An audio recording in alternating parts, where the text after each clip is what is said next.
Legend of the Northland written by Bobby Cary. अब तक हमने देखा इस टेल में क्या था कि जो हमारे सेंट पीटर हैं वो एक लेडी के वहाँ जाते हैं और उससे एक केक मांगते हैं, पर वो लेडी इतनी ग्रीडी है कि वो छोटा पीस भी केक का उन्हें नहीं देना चाहती है। इवन उसकी ये क्वालिटी ही नहीं है कि वो अपना कोई भी चीज़ किसी के साथ बांटे, क्योंकि कोई भी अपनी चीज़ किसी के साथ नहीं बांटना चाहती, छोटी भी चीज़। तो वो इतनी ज़्यादा ग्रीडी है, इतनी ज़्यादा कंजूस है। तो अब आगे क्या होता है,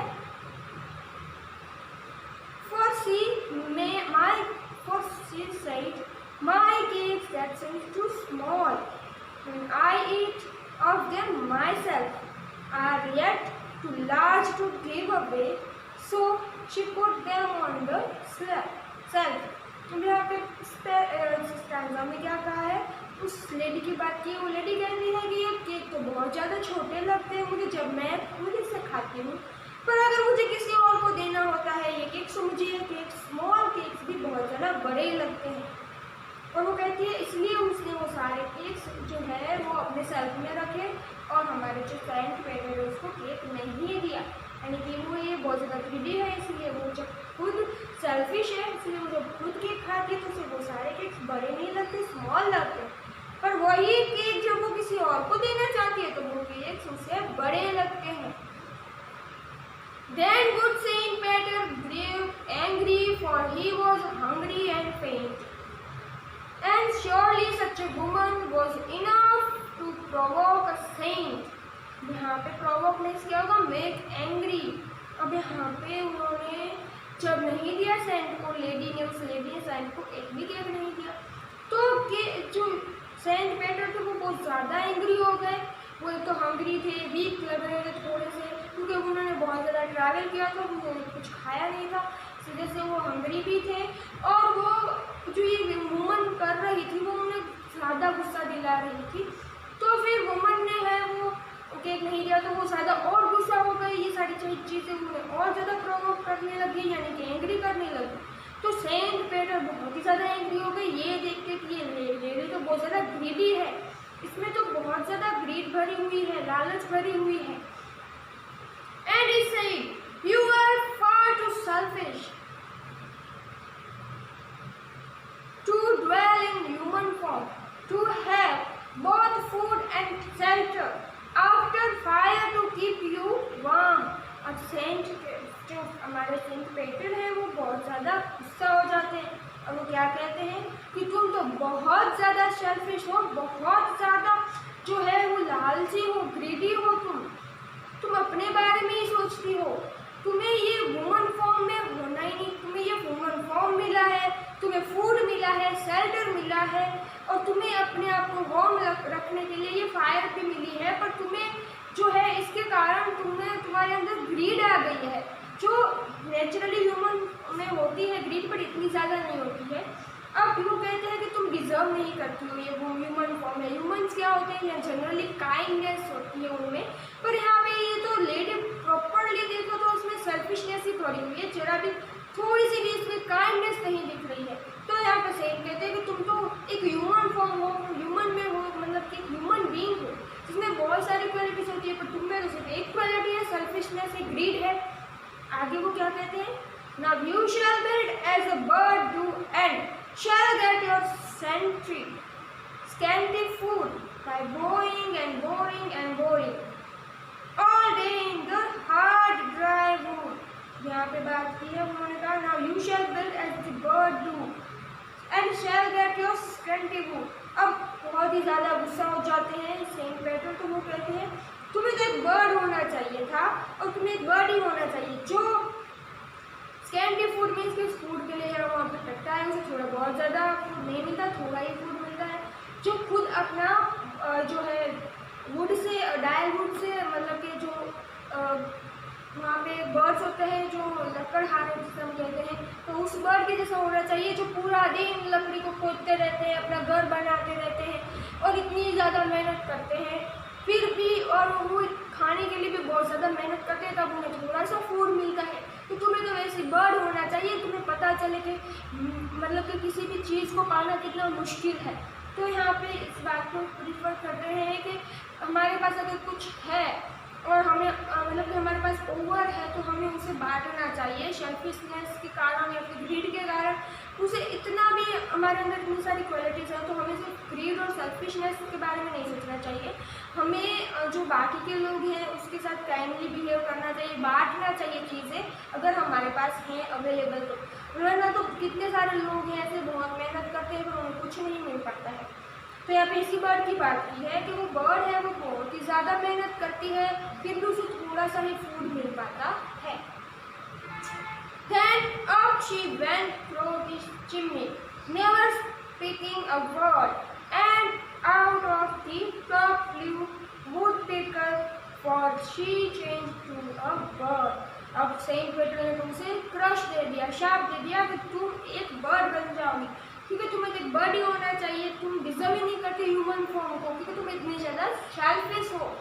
तो अचानक से क्या होता है, वो जो वुमन होती है, लेडी होती है, वो बर्ड बन जाती है, वो चिमनी में से बाहर निकलती है और बर्ड फॉर्म में आ जाती है और वो वुडपेकर जो नाम की बर्ड है वो बन जाती है और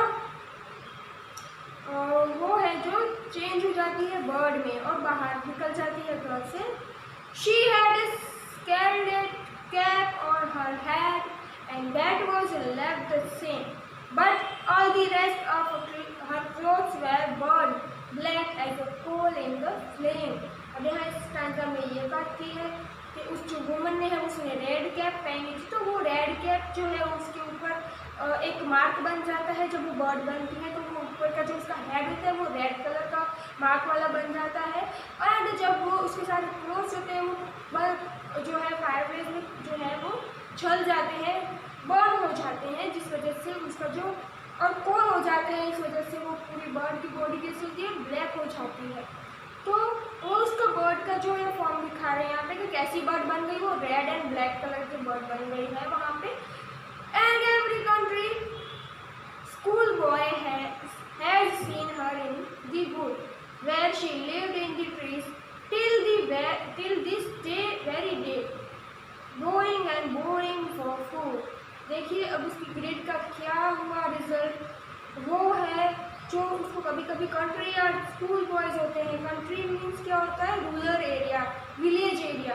तो वहाँ के बॉयज़ होते हैं वो बार बार उसे देखते हैं और वो जो है वो क्या करती रहती है, वुमन जो भी बर्ड फॉर्म में है वो अपनी फूड के लिए बोइंग एंड बोइंग लकड़ी को बच गुजरती रहती है, घर बनाती रहती है, मेहनत करती रहती है और फूड के लिए जो है वो बार बार जो है वो कोशिश कर रही है, मेहनत कर रही है। तो यानी कि उसकी ग्रीड के कारण उसे बर्ड बनना पड़ा। तो यहाँ पे हमारी पूरी जो स्टोरी है वो यही इंडिकेट करती है कि हमें ग्रीडी नहीं होना चाहिए, क्योंकि ग्रीडी जो इंसान होता है उसका फ्यूचर बहुत ही ज़्यादा मतलब कि ब्राइट नहीं होता है, उसका फ्यूचर डार्क होता है क्योंकि वो ग्रीडी है। और ग्रीडी पर्सन है या फिर सेल्फिश पर्सन है वो अकेला रह जाता है हमेशा दुनिया में, उसका साथ कोई नहीं होता है क्योंकि वो अपनी ग्रीड के कारण सब लोगों से दूर हो चुका होता है। सो ग्रीड किसी बात की नहीं होनी चाहिए, हमारे अंदर सेल्फिशनेस नहीं होनी चाहिए, हमारे अंदर काइंडनेस की भाव जो है फीलिंग होनी चाहिए, क्वालिटीज़ होनी चाहिए। हमें सबको बांटने जो हमारे पास है सब में बांटने की जो है क्वालिटी वो होनी चाहिए। मैं यहाँ पे कुछ रिपीटेड डिवाइसेस यूज़ किए हैं पोएट ने, सो देखते हैं कौन कौन से यूज़ किए हैं। तो first of all rhyme scheme. तो इस जो पूरी पोएम की राइम स्कीम सारे स्टैंजा में सेम राइम स्कीम है, क्या है, ABCD। तो आप सारे जो स्टैंजा है उसको आप लास्ट जो वर्ड है उसको राइमिंग देख सकते हो। हम कुछ एग्जाम्पल के तौर पे ले तो Northland, few, winter and through. अब फ्यू है यहाँ पे तो या फिर फ्यू ABCD, तो फ्यू एंड थ्रू ये दोनों जो है राइम कर रहे हैं। तो यहाँ पे जो वर्ड है नॉर्थलैंड को हम A अल्फाबेट से देंगे, फ्यू को B, विंटर राइम नहीं कर रहे हैं दोनों साथ C, और थ्रो है वो फ्यू के साथ थ्रू फ्यू के साथ राइम कर रहे हैं इसलिए हम उसे B देंगे। तो ये सारे जो स्टैंजा है उसमें सेम राइम स्कीम है, क्योंकि सेकेंड स्टैंजा में भी रेडियर जो है एकदम अलग जो है राइम कर रहा है। Snow and clothes are the rhyming, तो हम यहाँ पे B इनको जो है अल्फाबेट देंगे। फ्यू से वो एकदम अलग राइम कर रहा है इसलिए हम उसको अलग जो है C अल्फ़ाबेट्स के। अब आगे है दूसरा जो लिटरेरी डिवाइस है वो यूज़ किया है, तो रिपीटेशन। तो यहाँ पे आप देख सकते हो काफ़ी सारे वर्ड्स हैं जिसको रिपीट किया है पोएम ने। तो फर्स्ट स्टैंजा है उसमें अवे अवे। जो अवे है, अवे मीन्स क्या होता है, टू फार, वेरी फार। तो यहाँ पे अवे जो वर्ड है उसका रिपीटेशन हुआ है। दूसरा जो रिपीटेशन है यहाँ पे हुआ है, बहुत सारे वर्ड है जिसका रिपीटेशन यहाँ पे हुआ है। आप देख सकते हो बोरिंग बोरिंग बोरिंग, वो भी वर्ड है वो ज़्यादा रिपीट हुआ है।